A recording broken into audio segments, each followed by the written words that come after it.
Okay, folks, welcome back. Is this on? Is it on? Can you hear?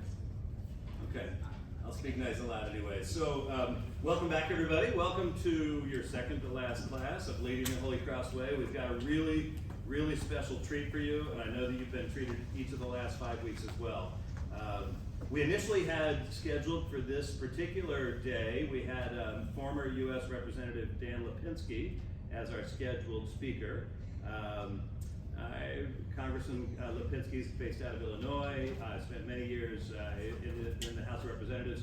He had a family death, and but he's going to be back on campus again in the spring, so we'll let everybody know about that. Won't be a part of this series, but we'll get him back on campus again.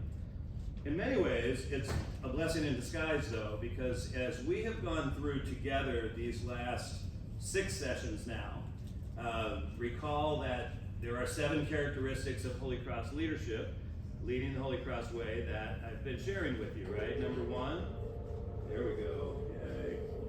Number 1 is zeal, right? And remember that zeal, that's that passion, that's that internal fire. That's what Basil Moreau said is leading with zeal.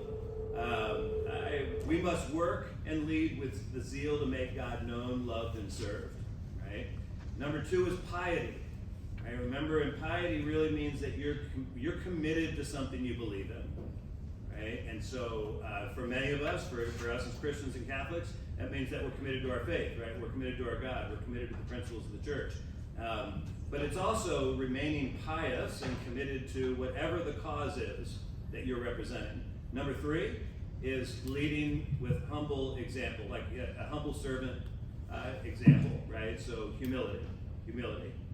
Number 4 comes right out of our mission statement, and that is possessing the confidence to see, right? And we remember leaders need to think clearly, leaders need to be well versed in their field, right? The confidence to see as well those injustices in the world, right? As leaders, you're going to be called upon to make decisions, ethical decisions.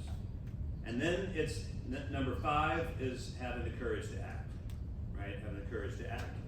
And that's again, of course, comes right out of our mission statement as a college. And then number 6, remember I talked about magnanimity, right? Magnanimity is a virtue, a pursuit of greatness, unapologetic pursuit of greatness, but not for yourself, but for the greater cause that you represent, right?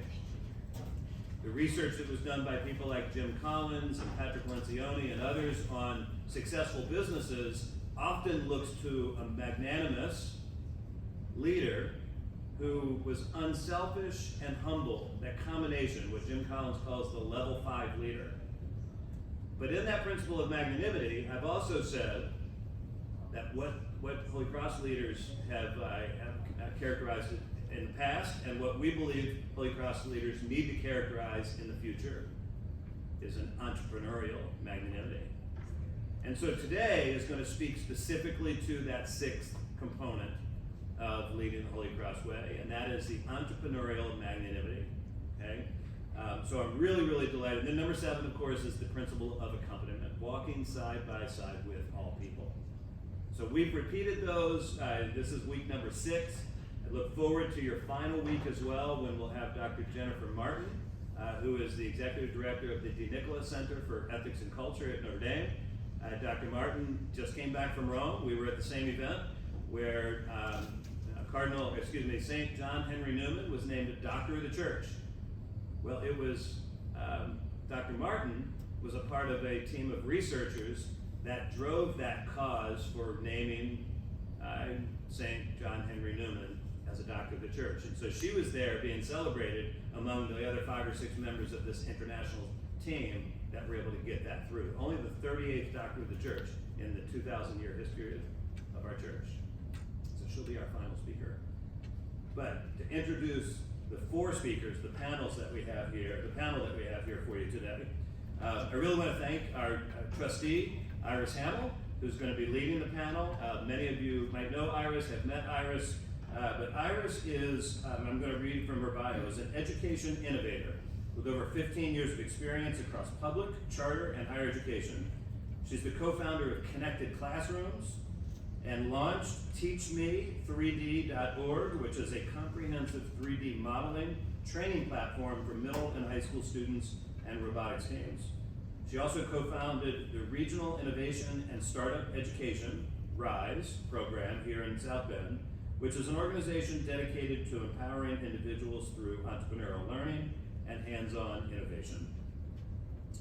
Joining her will be Cat Edmonds. Cat is a South Bend native, is the co-founder of Connect 574, which is an organization fostering friendship and connections across the South Bend Elkhart region.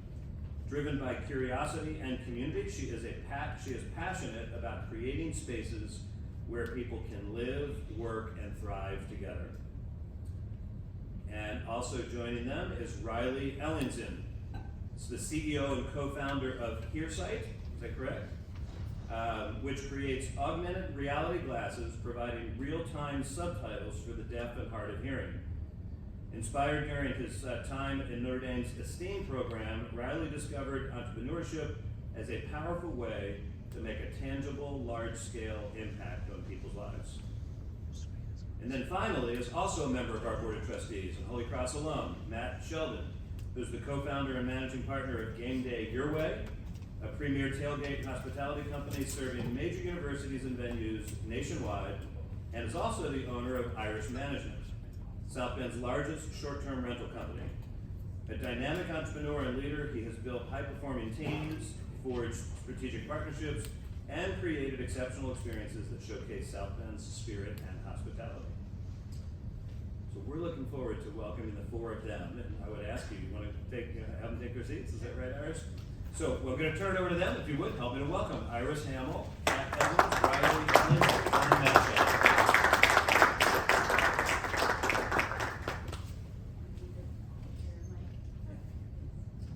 Thank you so much for having us today. We're excited to be here, and so excited to get to be on the stage with Kat and Riley and Matt. These are some dear friends in the entrepreneurial space, and I just love getting to walk beside them. But I wanted to just kind of share what today is going to be about. I don't know if we're able to go to the second slide. Sorry. You got it. Thank you. Want to talk a little bit first about just understanding the entrepreneurial mindset. When people say, I'm an entrepreneur, I'm a founder, I'm a CEO, a lot of times they stop at the title, and what I want you to leave with today is that being an entrepreneur or being a CEO is really about the action that you take and how you show up, and it's a way of being. And I'm excited to have Kat here because she can share a lot about her entrepreneurial ways inside organizations and the transformation that she's been able to have at Notre Dame and some of the other groups that she's worked with. But as young people kind of figuring out what is your life going to be, and you're here to create your life, right? Build your life and make those decisions. Really trying to step in maybe to some of the entrepreneurial mindset that we're going to speak about today, and leading with curiosity, hopefully will open your horizons of what's possible. So just honored to be here. Thank you guys for being here. We're going to go through kind of a discussion. We'll have some Q&A. We're casual, so feel free to ask questions anytime. And then at the end, we're actually going to have you guys go through one loop of entrepreneurial thought and action with us to help us solve a big problem that all three of us care deeply about in the community. So we're excited to get started. Great. So first question, and this is kind of tied to entrepreneurial mindset, and anybody can answer. When did you first notice you were either thinking or acting like an entrepreneur? Yeah, well, works. Hello. I was working at Menards actually, and I was a morning stalker. So at 5 a.m. you go stock the shelves at Menards, and then you get done at 9. It's a great job, by the way, if anybody's looking for a part-time gig. And when I was stocking the shelves in my plumbing department, I saw a window washer, and they were like climbing up, the ladder and cleaning the windows at the Menards, and I was stocking window washing kits. And so I was like, I wonder how much the window washers make. And I ended up buying a kit, and then asked friends and family if I could start washing their windows, and that was like the first start of it. So I think it was just like curiosity of like, oh, how could I make more than what Menards is paying me? And kind of have control over that process, and so that's my experience, I guess, for seeing it. I think for me, mine was less like business focused, but more about just seeing kind of an unmet need. So in high school, I was ASB president and was all about, how can we foster the best student experience and the most school spirit and all of the things that are kind of under the purview of the ASB president. And I noticed that there was a portion of our student body that wasn't, no matter kind of what we were doing to develop that school spirit, there's a portion that wasn't really finding ways to engage with it well, and it was the students with disabilities. So kind of look to unpack that a little bit more and understand what their barriers were to engaging with that, and ultimately ended up founding a club that was called Vikings United that was really just a kind of a peer program to engage those students and make them feel comfortable in the student activities along with the rest of the student body. So I think it was about like recognizing that there was an unmet need there for some people, and then trying to innovate and find ways to solve that problem. I would have never thought of myself as an entrepreneur if I didn't go through a program that was started by Iris called Start at Moxie. So I had the opportunity to go through the first cohort of that, and through that experience, I learned what the word entrepreneur was. But really what I recognized when I was 9, I had started a camp called Camp Fun. I'm very good at names, you'll notice. Connecting people, keep it simple. But Camp Fun was started because we wanted to do something for people in our neighborhood. Really just started with my cousin, my sister, my neighbor, we're my campers. We charge $15 a week, so I didn't get the profit piece yet. But really what I recognized is I was someone who always just wanted to try something new and see ways to innovate or solve a problem that we had, whether it was a book drive because this organization needed books, or whether it was a bake sale. So I think I was always in a mode where I was just trying to think about how do we solve the problem that was in front of us, and asking why, and then building that. So I just liked to do action. So I think that's what led me to it. I love that. One of the things that I think I see a lot, I guess, in education and higher ed is analysis paralysis.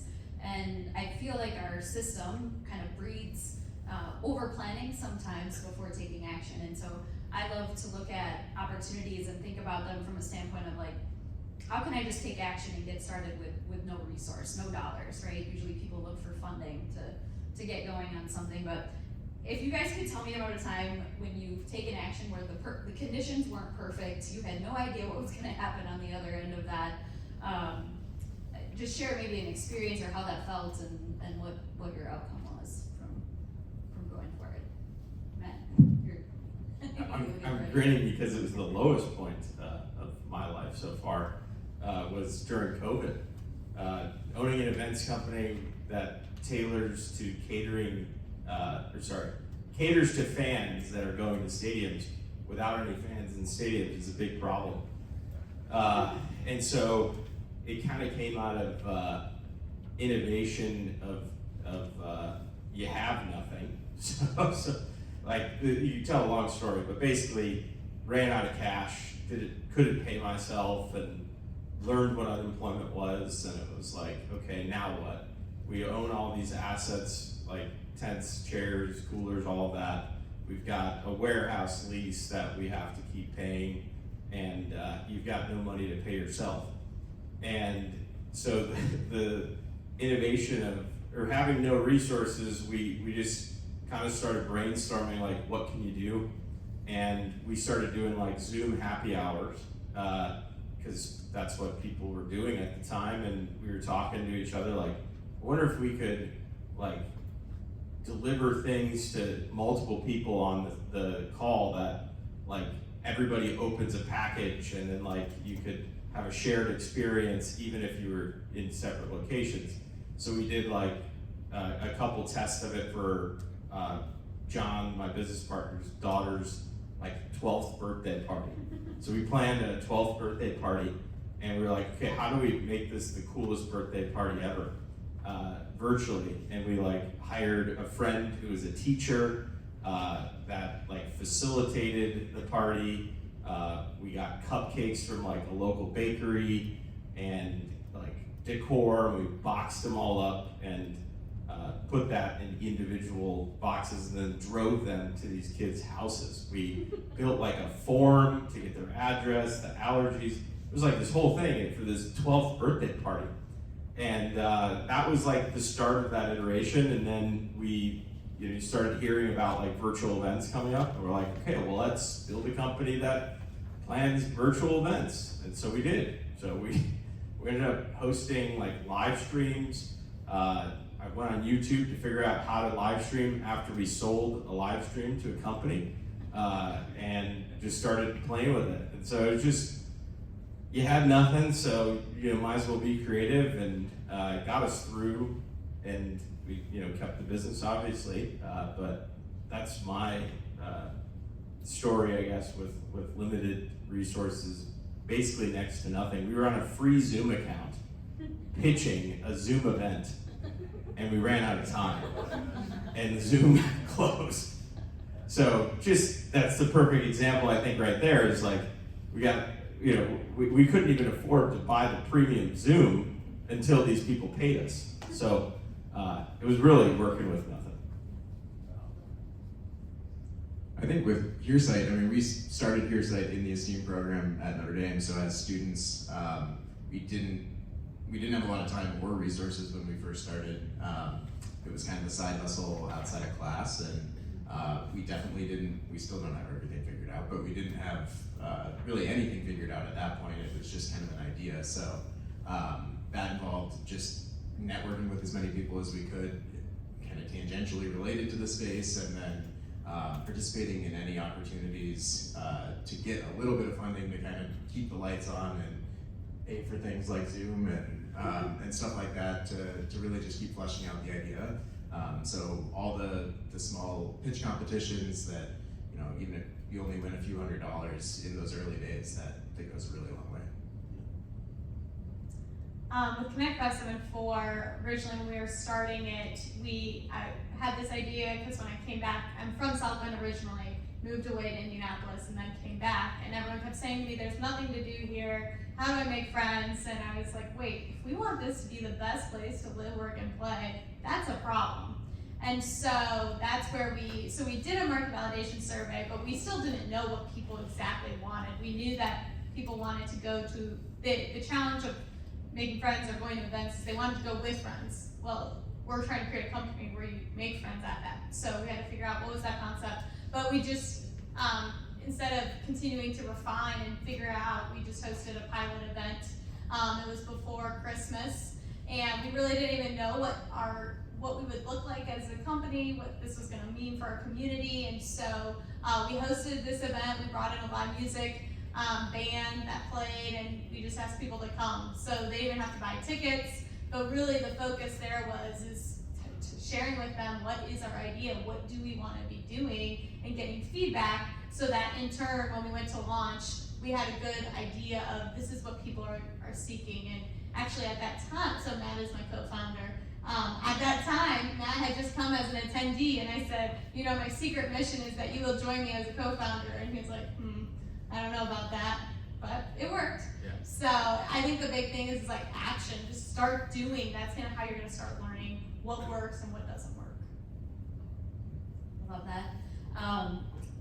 I think the last thing I want to touch on in entrepreneurial mindset, and then I want to open it up to questions that might have come kind of from this section. We're going to talk a little bit about social capital, which is a big part of being, I think, successful in the early days when you don't have resources, really connecting with people. But risk, I think, is a big part of what we do as entrepreneurs, and how do you combat that risk, or how do you kind of live with that, or know that a risk is worth taking? Yeah, that's a great one. I don't know if I combat risk, I embrace it. That's just my personality a bit. With the mindset of like, what's the worst that can happen? If I lost everything tomorrow, the analogy I have is like, well, at least I've learned a ton of stuff going through that experience that then I can, bring to a future organization or a group of partners or whatever it might be. But I mean, there's definitely, it's the term entrepreneur is like, risque, cool type of word, but a lot of the back end that people don't see is like the stress, hey, I've got 10 grand in the bank and in a week I've got 15,000 in payroll I have to hit. How are you gonna do that? And constantly just have to go. There's not much comfort, at least I haven't experienced much comfort yet. I hope one day. But I think it just goes back to the experience. I'm very lucky. I have an amazing wife, family that supports what I'm doing. And if I did fail, I'm sure they'd pick me up when I fell. And so I just kind of have that mindset of like, what's the worst that can happen? And when it's coming to like making a new investment into a new process or a new structure, the analysis paralysis is the opposite of how I operate. I make changes too fast, probably. And so I'd rather make a change quick and be wrong than not make a change at all. Or start and be wrong and not. I'd rather start and be wrong than not start at all. And so I'm constantly, pushing that envelope, I guess, in terms of like, why not? Let's give it a shot. And then if it works, great. If it doesn't, we'll start over and fix it. So I don't know if that kind of relates to that, I would say. Yeah, I think I would echo a lot of those sentiments, especially around viewing risk as, not as scary of a thing as it's often portrayed to be. I think, like, we got asked when we were graduating from a team and choosing to stay around in South Bend and to pursue heARsight, which at that time was really still just an idea. We got asked about risk a lot and like how we're comfortable taking that risk to do that instead of pursuing other potentially more lucrative career opportunities or more traditional career opportunities. And at that point, I think, especially at that stage in my life, like I only saw upside. Maybe it would be financial upside long term, but at the very worst, it was going to be experiential upside, and it would position me perhaps in a place to pursue even, if I ended up in a more traditional career path, perhaps to do that better or to open up further opportunities there. So I think it's about, some of that comes from, I think, a place of privilege, but especially like as students in this stage in your life, you have a little bit more flexibility to take those risks and experience, at the very least, the experiential upside. Yeah, I think to Matt and Riley's point, one of the things is in taking the risk, making sure that you're measuring, is it working? I think, we can say, let's do it. But we have to know, okay, if we do this, what's the outcome we're hoping to achieve? And so I think that's one thing. And then I think belief. I think you know what Marco was talking about, right? Like if you have belief in what you are pursuing, there's no risk that is too big because you're gonna feel that drive to pursue it and just try it. And so I think that's something where it's like, do you believe in the product or the service or the idea or the concept, whatever it is that you are trying to achieve, then go for it because you have to believe in it.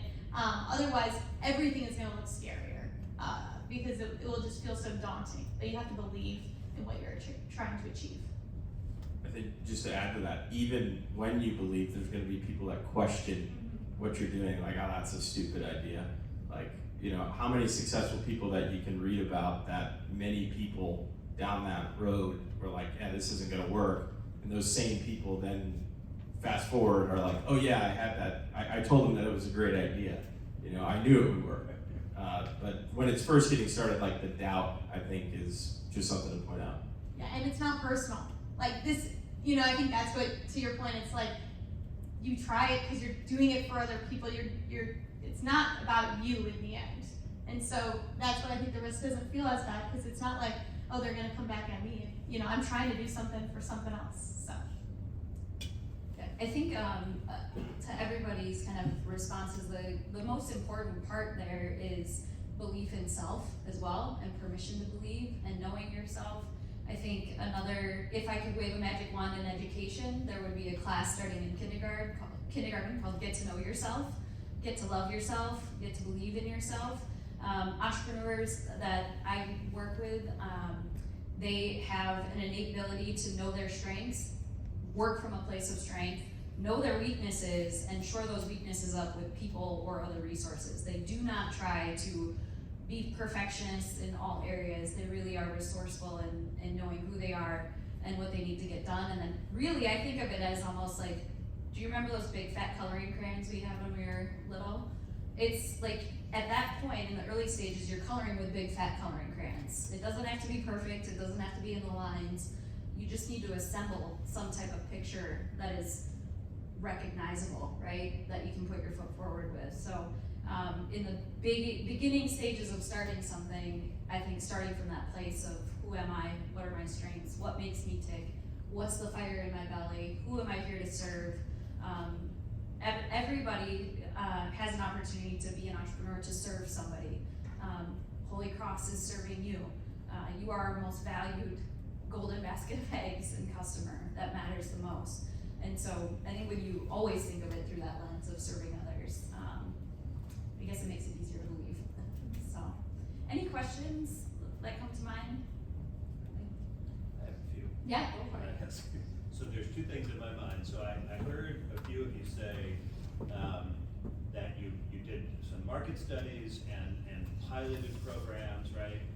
This is a system of entrepreneurship, I guess you've learned. Maybe it was through Startup Moxie, Rise, but is that a cycle? Is that system or cycle something that you might be able to speak a minute about? It is actually the papers that they're all holding. Okay. Is we'll learn that trick today. Yeah. It's a 5-minute trick to get you on the path of recognizing who you are, what you have, what you know, who do you know, get you thinking about that, and then getting you into action. And it, once your brain kind of picks up that way of thinking and being, you can act naturally from that place over and over again, and it just becomes kind of natural. But, yeah. Yes. So that's entrepreneurial thought in action. Another system you might hear about or process people talk about is design thinking. And so design thinking, I personally I am the biggest advocate for it. And it's not like you have to be an entrepreneur to use design thinking. So my full-time job is with Notre Dame in development, and I came in originally to start a new program. I used design thinking to develop what that program was going to be and how would we implement it. We use design thinking to start Connect 574. Riley works full-time in real estate in downtown South Bend, and we've been partnering on a project. And what design thinking focuses on is truly seeking to understand what is the root problem. So you start with empathy. So if you talk about accompaniment, empathy is the root, one of the key characteristics to accompaniment. You have to really understand what are we trying to achieve, and then you define it. So how might we, and so you'll see on your papers, that's a core piece of entrepreneurial thought and action. So how might we do blank, and then you start through ideation, and then you prototype. So then you have all these ideas, and then you're going to refine to a few in that prototype phase, and then you start testing. And so if you're ever curious, look up design thinking. I think it's one of the best ways to process problems that you have come up, but I'm a big advocate of, in design thinking, that empathy phase, you really are trying to best understand what am I trying to solve, because what it looks like on the surface is not exactly what the problem actually is. So that would be one that I would speak highly to. Excellent. Does anybody, in any of your classes, have you learned design thinking? Just curious. Yeah, that's something that I know I taught in my leadership class. Design thinking, our team uses design thinking. And is that a process that they've been given? Did you give them that? We did not, Okay. no. And I will say, I love design thinking. How can I say it? I'll just share it. So Jim Larkin was a serial entrepreneur turned philanthropist, and his definition of entrepreneurship is like you have to eat what you kill. That's really morbid, but think about it. Like if you don't have a job and you are in Matt's situation where you need to raise another $5,000 in 5 days to pay payroll, sometimes design thinking can get you into analysis paralysis a little bit. And so I like to blend the two, but I think the importance of empathy is critical. Like, you cannot serve anybody if you cannot walk beside them or put yourself in their shoes. And oftentimes, one of my favorite things with young entrepreneurs is to help them see that their idea that their mom and their grandma and their aunts and all of their favorite people have said is such a good idea is to put it out into the real world and have somebody else validate that idea so that they get back the real data of, you know, is this actually a problem that people care about enough to want to solve or to pay to have it be solved for them? And design thinking can really help you, I guess, de-risk your idea in order to do that well. And it can be done, yeah, within an organization, right? Yep. Within anything, yeah. Absolutely. Yeah, one of the entrepreneurial stories, was there a question? Somebody have a question? Yep, in the back. Yep. Go ahead, yeah. Yeah, I just wanted to address 2 points that you guys said that I really relate with. The first being socially generating capital in the beginning of your entrepreneurial endeavors. You know, being able to collaborate and talk with people and network, to be able to share your vision. I think that's super important. You know, I don't know how many young entrepreneurs are in this room. I think there are a couple, but you know, I just secured a pretty big acting contract with Camping World. I didn't even know that Camping World was the RV capital of the world, right here in Elkhart. Yep. And that was done through socially engaging at the Notre Dame tailgate through an opportunity that randomly came. So I'm a big fan of the acting industry, so I love someone like Miles Teller. He's a pretty notable actor. He was in War Dogs, but you know, he even said, you know, I got some of my roles going out to the bar and just being a great communicator. So I don't think it'd be a good idea to underestimate how much potential, you know, you can reach just by, you know, practicing those skills and critically thinking, like you said. My capstone quote was, "Your network is your net worth." Yeah, that's a good. That's a good one. Very nice. Yeah. Very nice. And actually experiencing quite a bit of it in my life today, just with people that I've met and things that have happened from it. So totally. And I think, yeah, the other question that I had was, if you have recommendations on, you know, as people are trying to become better, stronger in their entrepreneurial mindset, right? Who are some of the leaders that you might point to that they can learn from, right? What are the examples of entrepreneurship that they might be able to read about or see a blog on or catch a YouTube video on, whatever it may be, just to help keep their knives sharp, if you will, right? With an entrepreneurial mindset. Yeah. Models. There's a couple of like Indiana-centric ones I'll point you to, because I think it's always good to know what's going on right here in Indiana, because you talking about social capital, you're probably 1 or 2 degrees away from what's happening in Indiana, especially if you connect with any one of us. I think all of us really are pretty well connected. And Marco, I mean, just you never know what is behind a person in terms of who they have touched in their life and who's willing to step up and help you out. But there's a podcast called Get In that features a lot of Indiana entrepreneurs, a lot of small businesses. The gentleman who started that podcast is like so energetic. It's almost addicting to watch him and follow him. So I would say recommend Get In. I think that's a good one. And then right here, honestly, in town, Momentum is an entrepreneurship hub on the south side of town that just opened across the streets, kind of close to Four Winds Field. And every Friday, like today, they're hosting a speaker, and they tap into that Notre Dame network, and you get to hear from some world-class speakers, and it's free. And so you can build your social capital right here in your backyard very easily.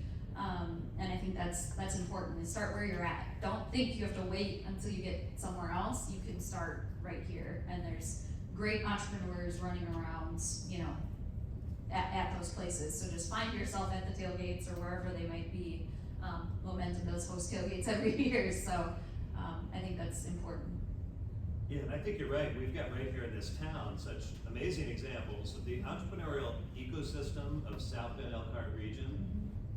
And Iris, you've been a leader in this, and I know in your own humility, you might deflect that a little bit, but you've been a leader in helping our community to embrace this entrepreneurial mindset and create an entrepreneurship ecosystem that the cool thing is about you all going to a small college in a small town, you have access to it. Yes. Right? And Yeah. they're right here in front of you. That's part of why we do this, so that you get a chance to interact with them. I actually blame Kat. If her class would have been so successful, I wouldn't have had the opportunity to put a stake in the ground to say, you know what, high school kids can build the ecosystem. And once we got that group of students leading and hosting public events the way that they did, it got the business community involved.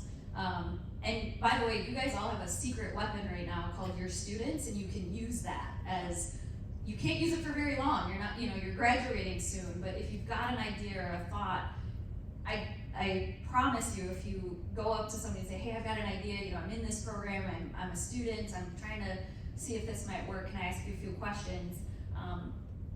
I would imagine they would say yes. So I think it's, there's so much that has happened in the last 10 years that I'm really excited about.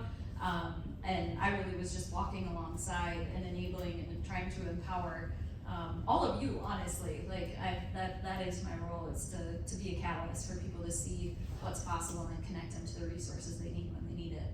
So, great. Any other questions? Yeah. I was just curious, it seems like based on each of your stories and this activity that we might be doing, how quickly would you say that being an entrepreneur and thinking like an entrepreneur is a learned skill versus something that you either have or you don't? That is a great question. Actually, Babson College does a lot of research on this, and I was able to attend a symposium. That's actually where the activity came from that we'll do today. And you can absolutely learn how to be an entrepreneur, but you have to be really okay with being vulnerable and being honest with yourself. If you hear fixed language coming out of your mouth, fixed mindset type of language, or if you feel personally offended by feedback and don't look at it as a gift, those are telltale signs that there's some room for growth. But instead of beating yourself up about that, get curious, right? So it's almost like you become a scientist of yourself, where you're not emotionally invested, but you're looking at like, okay, that really offended me. I'm gonna get curious about what it is. Like open your hands, keep an open stance, and really from a place of love for yourself, get curious about it. Because I think a quote that one of our speakers that would always come to start at Moxie every year would share is refuse to be offended. And initially when I heard that, I got it because I was like, oh yeah, I love feedback, it's a gift. Whether somebody's mad at me or they're happy with what I've done, any of that feedback gets me better, faster, stronger. And that's the goal with entrepreneurship, is like, how do I play this game faster? But I have learned as I've grown older in the last 10 years, instead of like a hard shell around refuse to be offended, it's more of a receiving, right? If somebody says something that might be considered offensive to you, if you can receive it with curiosity and not take it personal, versus having kind of a hard shell around it, you can learn so much about yourself so much faster. But it's gotta come from a place of love and grace, so all of us have an inner voice in our heads, right, that sometimes tells us things that maybe aren't that nice. If you can work at training that voice to come from a place of love and curiosity and grace for yourself, you can start to build yourself, and you can start to recognize those things. So I absolutely, I guess in the last 10 years, I know that entrepreneurship can be taught. I mean, that is what I've done and helped people do. And it's not me teaching them, this is how you write a business plan, or this, like, everybody has Google, right? Everybody has AI now. It's about building yourself first. Every, successful company kind of lives and dies by the founder, and the culture of that company comes from that founder. And if you've got somebody that's burnt out, that's negative, and has a fixed mindset, they bring that in, to that space. And a lot of times that kills the energy around the idea, right? So I think you can absolutely grow yourself. You just gotta be honest. You gotta be okay being vulnerable and asking for help if you need it. So, Thank you. yeah, good question. Question? Yeah. How important is building trust and maintaining it? Oh my gosh, you were literally segueing us into building social capital. I would say it's everything. My network is probably my most valuable asset outside of my own gifts or strengths that I might have to bring to an equation. And I wouldn't have that if I wasn't a person that did what I said I was gonna do and followed through. And if I couldn't do what I said I was gonna do, I will follow up beforehand to let the other person know, like, hey, I'm not gonna be able to do that. This is why. How can I make it up to you? So trust is everything. If you want to move fast, go alone. Is that the quote? If you want to go far, go together. And that comes from trust, right? Trusting that, and I think authenticity is a big piece of that. But if somebody else wants to take it, but I think trust is probably one of the most basic elements that a person needs to have if they are forming relationships with others. You're only as good as your trust in that space. You guys have anything to add? Yeah, I mean, I would say, like, specifically for heARsight and the industry that we were in, like, we were trying to build a product that truly was not for ourselves.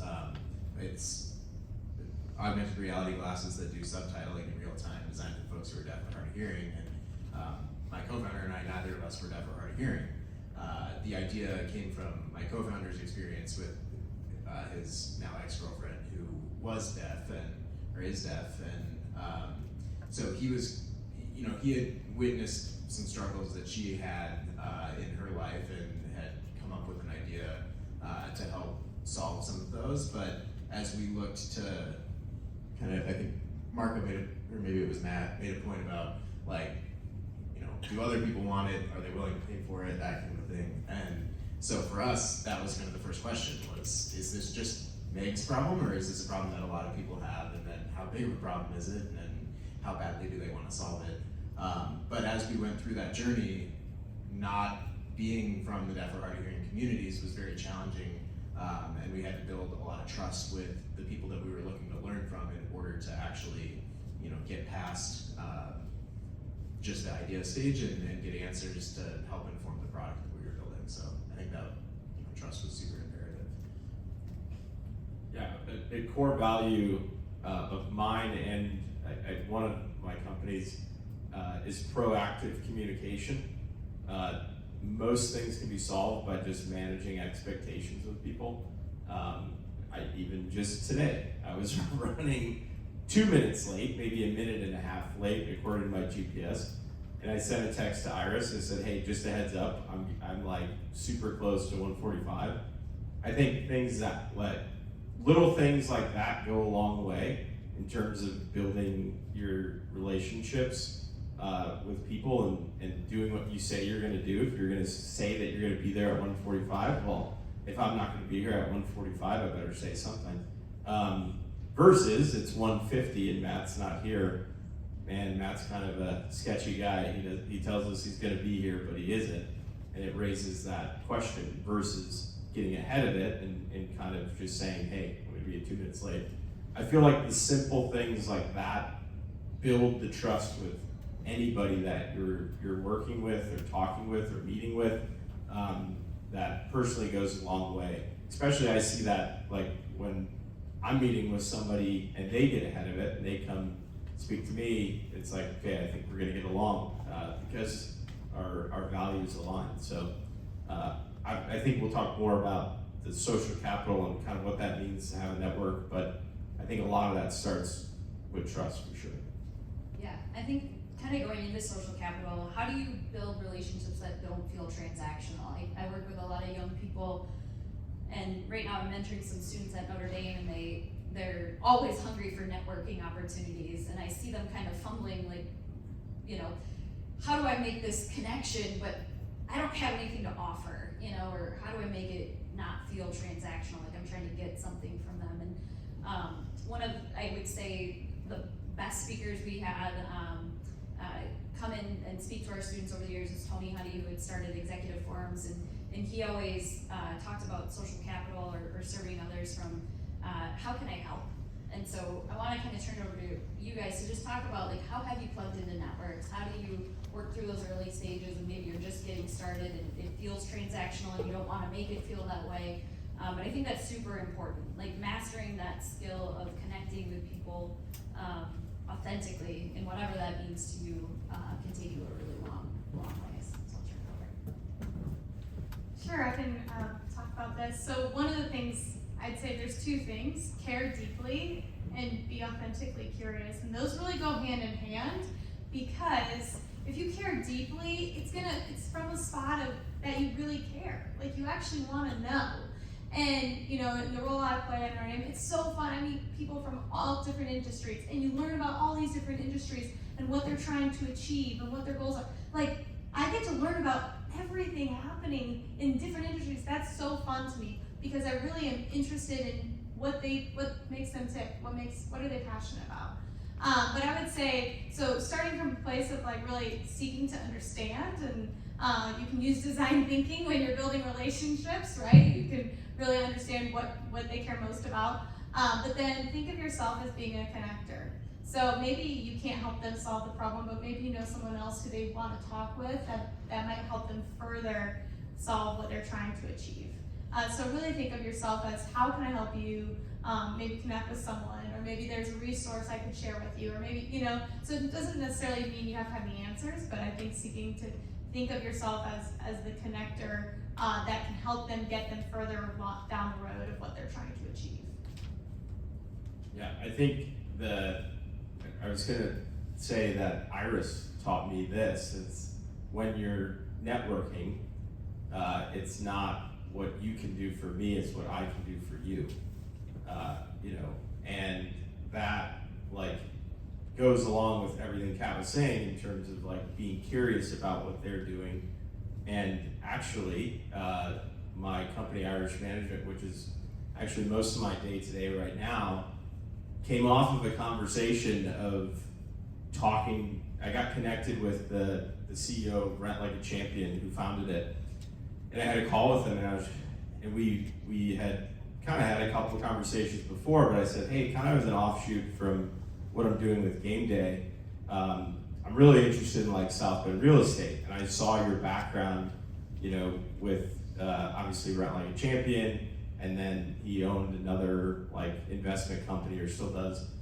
And I just asked, I was like, hey, do you have anything like you need help with, or like, you know, I'm just really interested, I can work for free, like I just want to get involved. And that conversation led to, he had a friend that he was talking to that owned a house right across from Innovation Park, who was client number one.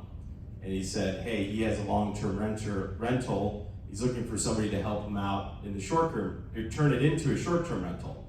I said, of course I will. I'm an expert. And that was the start, and helped. That was the first iteration of it. And then that turned into a company like 2 months later, because I was just telling people, hey, I'm interested in real estate. Is there anything you've got going on that you can just like, that I can help you with? You know, led to where we're at today. So I think it's just constantly, and the genuine piece is super crucial, because if you're talking to somebody, they're like, oh yeah, that sounds great, yeah. And oh really? Oh okay. Like they're just not really taking in what you have to say and not listening. Being a good listener is crucial. And genuinely like being curious about what you heard, and not just like moving on to the next part of the conversation, builds that trust over time, that like, okay, this person like genuinely wants to connect with me and is interested in what I have to do. And the wall that you walk into when you first start talking to somebody kind of starts to go down as you build that trust with them, that you care, you care about what they're having to say. So I don't know if that made sense. There was a lot of rambling, but the key thing is I think just genuinely figuring out what you can do to help them, even if you have nothing. Working for free is an opportunity if you have nothing and no network, nobody you know, and just be like, I just want to learn. Can you teach me, and I can help you? Anybody's gonna be like, yeah, that sounds interesting. Working for free, great. So anyways, hopefully that took something from that, maybe. I think Kat's like kind of an expert in like approaching conversations with curiosity and being able to find connections. And I make fun of her sometimes for asking questions that I probably normally wouldn't ask in a conversation. But I think I do, ask my own questions in those kind of networking conversations. And the person that you're talking to, even if maybe you had an objective for why you were talking to them and you thought there was going to be, whether in that conversation or more long-term, some sort of ask that would be beneficial to you, like that person may not end up, who you thought that person was or who you thought they were connected to may not have even been accurate, but like someone else that person knows may be the key like piece of information that you need. So I think like approaching those conversations with genuine curiosity and care to get to know that person is really important, because that will allow you to, reach kind of their networks beyond just the person that you're talking to. So I think that's the connector piece that Kat was talking about, and that's a really important component. Definitely. I think the last thing I'll just add to kind of the systems and processes you put in place, or the practices maybe, or the ritual around connecting with people, is your follow-up game. Like, what is your plan for communicating with that person again? Are you immediately connecting with them on LinkedIn if they're on LinkedIn? Are they based on Instagram and that's where their business is, and you need a DM and just say, hey, thanks for your time today, I really enjoyed that quick little thank you drop. And I always made students write handwritten thank yous. Secret, if you're selling homes, handwritten thank yous. I did that in a previous life and sold more homes based off of those handwritten thank you cards than anything else, because I was actively listening for 2 to 3 unique nuggets of information to those people when I was engaging with them in conversation, and I would be sure to put that back in the thank you card, whether it was like, I hope you enjoyed your grandkid's birthday party this weekend, it was so lovely to have you, whatever that is. And I'm not saying that as like a weird way of manipulating a situation. It's just like, be genuinely curious about people, and then be genuinely grateful that they spent time with you, and that goes so far, and it's that simple. It's not any more complicated than that. I think we overcomplicate a lot of things in life, and those 2 small acts can get you well on the way of building trust. And to this day, I still walk around with my bag with thank you cards in there, just in case I need to whip one out for the moment of somebody that's done something for me or spent some time with me. So an old thing to do, but a good habit to get into. It's impressive nowadays. Yeah, Like it is. if you get one, it's like, whoa, they like actually care. Like there's the little things that take that long, and in like what you just said, like your grandkid's birthday or your dog's surgery or whatever, like those have such an impact. The next time you go to talk to that person, like they will remember that. So Great. We're going to kind of shift gears a little bit to talk about systems and processes. I think having started a couple of different initiatives or projects, companies, whatever you want to call them, I have lived and died by bad systems, and I've succeeded because of better systems. And so I have learned so much from Matt. I think one of the coolest moments I've ever had as a facilitator or teacher is when the student became the teacher. Like, that is actually the ultimate goal, in my opinion, is I always looked at my students as my peers and people that were gonna, my goal was to get them to where I was at as quickly as I could so that they could go way beyond, and they didn't need to take the 30 or 40 years that it took me to get there, that they could start, as 18-year-olds where I was at 40.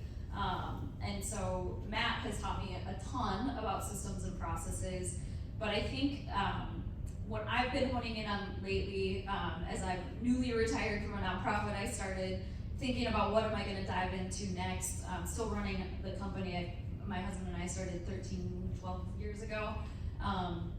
It is really looking at ritual, daily ritual, how I get up in the morning, how I go to bed at night, but then the systems and tools that I use throughout my life. So let's kind of open it for any of you guys to share kind of what has helped you. Maybe what you had done that wasn't successful and what caused you to kind of realize I need to do something different. I think Matt and I shared an experience in the snow and rain, and you're like, with game day, we're like, I'm not doing this again, and that was a moment, maybe, and maybe we'll kick it off there, so. Yeah, you get to a point when you're first getting started, you will, you will be able to figure it out when you're first getting started, and most problems are figure outable, if that's a word. I think there's actually a book on that. But the confidence of like, yes, I can figure it out, at some point that catches up with you, and you get too big where you can't figure it out, you can't make all the decisions yourself, and that's really, I hit a breaking point. I was like breaking down, crying prior to Notre Dame Clemson 2 years ago, 70-mile-an-hour winds, and we were busing in, I think, 2,000 people, 35 vehicles. We had a 1,000-person event at the Boy Scouts, I think 700-person event here, and then like 100 different tailgates happening on campus. And everybody was coming to me with questions. Like, I gotta ask Matt. And it was like, question. And then all of a sudden, now instead of all the last minute planning questions, you're dealing with like, you get a lawyer sending you a letter saying you gotta sign this piece of paper because I'm representing the tent company. And you can decide whether you keep the tent up, and if somebody dies, that's your fault. Or you can take the tent down and you create a fire festival. You got a bunch of grass with 60 tables there, and kind of looks like, why did I pay $150 for this event? And so just decisions where I was making them all, I just kind of hit a breaking point, and it was just like, this sucks. I can't do this anymore. And you're not a good manager if you're constantly upset and everyone's coming to you and you're responding back to them like you're like, yeah, I got this and that. And so the analogy that I use is like firefighting is you solving other people's problems, meaning you're trying to solve everything with one person. It doesn't work. And so we implemented EOS, which is the Entrepreneurial Operating System, that winter, and I got obsessed with it, and implemented that with GameDay, and then the rest of the entities after the fact. But what that taught me is like how to allow people to own certain seats in your business. At the start, Kat and I started Connect, and we had 27 seats, I think, on our accountability chart. There's 2 of us, but we defined exactly like what seats needed to be defined, we defined what seats were needed, and then as we grew, we started hiring people for those individual seats. So with GameDay, once we were able to do that, to give one person sales or one person operations, and then actually what's been really great is we've been able to empower people that work 14 days a year to own their individual events on campus. Even only working a couple days a year, they make the decisions for each of those locations.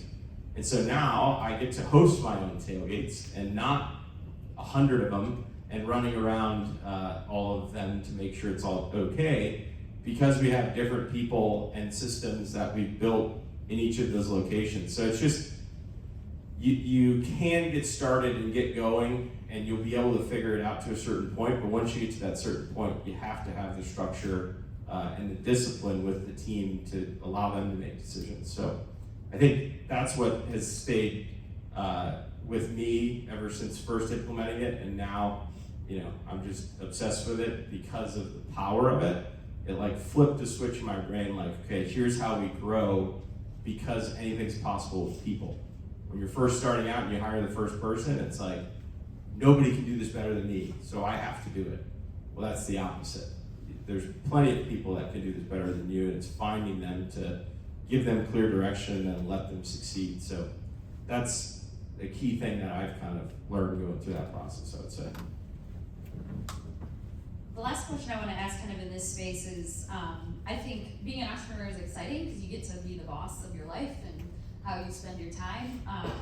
I think it's also daunting because you are your own worst enemy at times. You can sink your own ship by doing too much or getting spread too thin. have you guys experienced any of that? How have you kind of course corrected or reconnected with what matters to rebalance things in life? Or maybe not. Yeah, I think it's like, I definitely don't have it perfectly figured out, and at certain times it's much harder, much easier to find balance. I think what's been important for me is like being fully present wherever I am. So if it's time that's like with family or with friends, it's trying to prioritize that and being fully present in that moment. And then the flip would be, at work, being fully present in that time. And especially like I've often had multiple jobs at the same time. So heARsight plus the work that I'm doing in real estate now and other things. And if you let all of that kind of blend together, it feels very overwhelming. But if you can carve out dedicated time for each of those things, then it's a little bit more manageable. A few things I would say. One is like find someone. So Riley and I are engaged, so but find someone, like I'm so lucky to have a significant other who also I'm very passionate about different things and I'd love to do everything. But you need to find someone who also can check you and say, hey, can you do all of that to your best ability? And those people are like your best advocates, but also they're gonna be there for you when you need someone to lift you up. So I just say surrounding yourself with people who will help you, who know what you care most about, but also are gonna be mindful of like, who are you and are you gonna be at your best if you have this whole, you're trying to do all these different things. So I think that's one thing.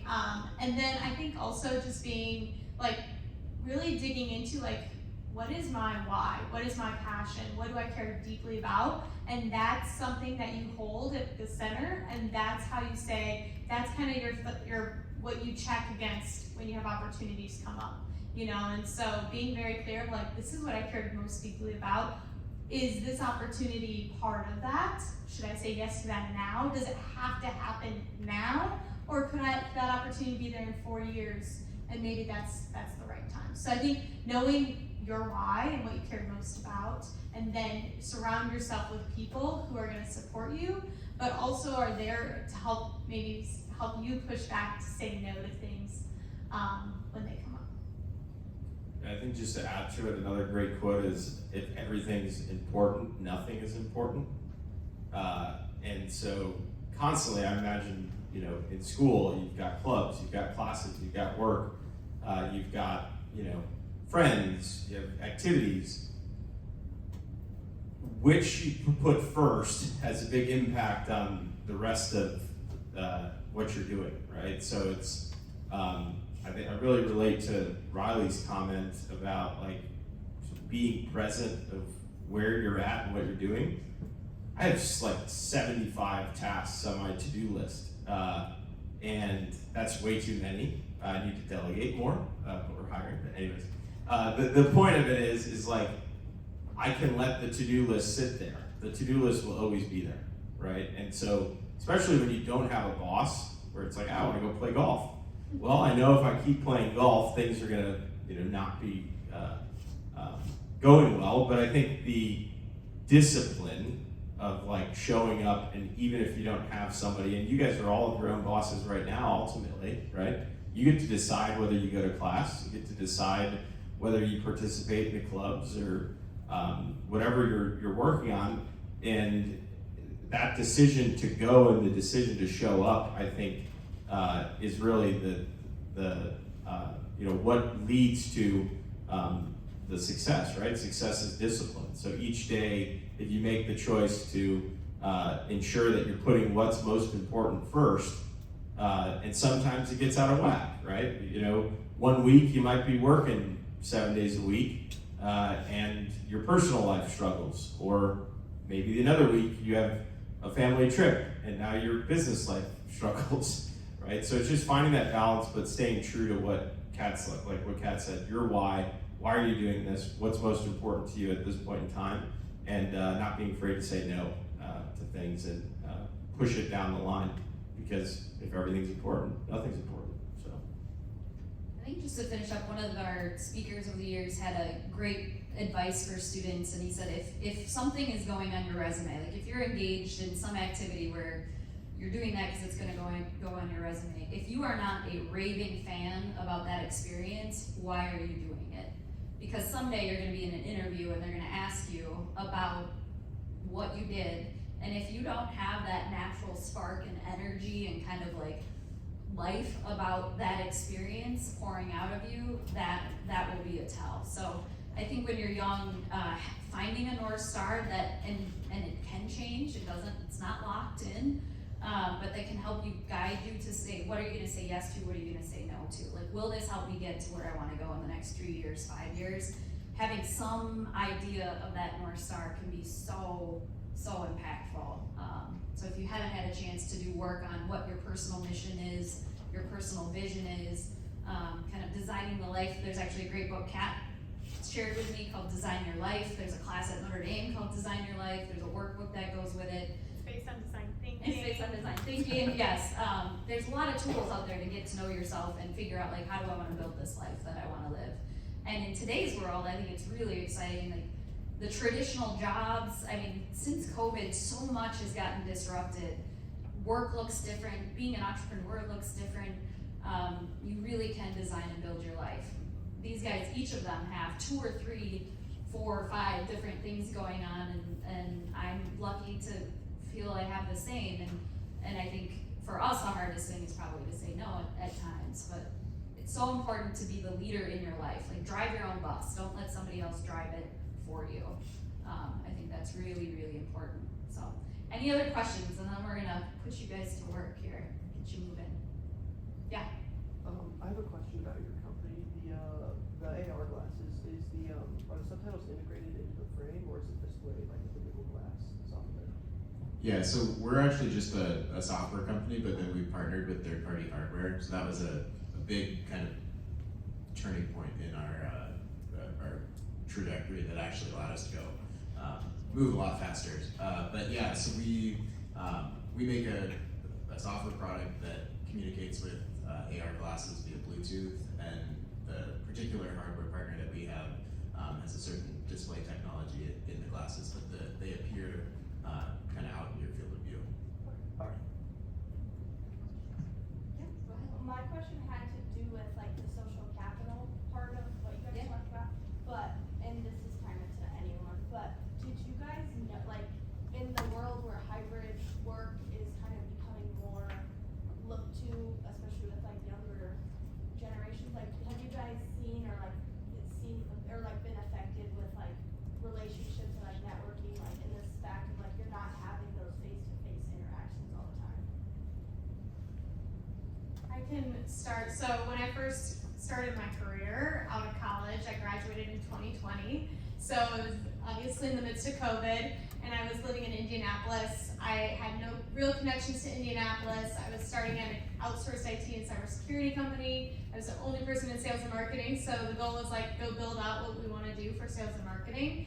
I didn't know much about the industry, and so I truly believe you can still build connections and relationships through many different avenues. Obviously, in person is a great avenue, but one thing I started doing was reaching out to people on LinkedIn and saying, hey, can we just hop on a Zoom for 30 minutes? I'd love to hear your story. I'd love to learn more about what you're doing. And so I think you can do it through many different avenues, but I think it's, are you intentional about it? Do you truly care?